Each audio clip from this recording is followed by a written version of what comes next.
السلام علیکم۔ خلیفہ ہارون الرشید کی امام شافعی رحمہ اللہ سے ملاقات۔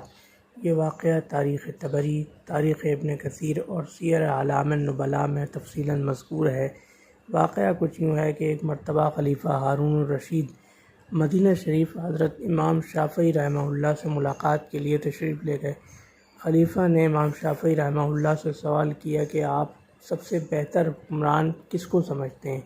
تو انہوں نے کسی خاص کا نام لینے کی بجائے صفت بیان کرتے ہوئے فرمایا، وہ حکمران جو اپنی رعایا کے حقوق کی حفاظت کرے اور اللہ کے دین کے قانون کے مطابق عدل کرے۔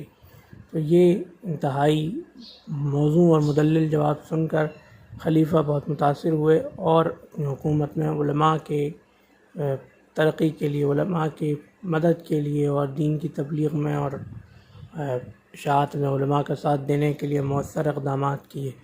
تو یہ تھا خلیفہ ہارون الرشید کے مدینہ جانے اور امام شافعی رحمہ اللہ سے ملاقات، امام شافعی رحمہ اللہ سے سوال جواب اور ان کے مدلل جواب کو سن کر علماء کی فلاح و بہبود کے لیے اقدامات کرنے کا مفصل واقعہ۔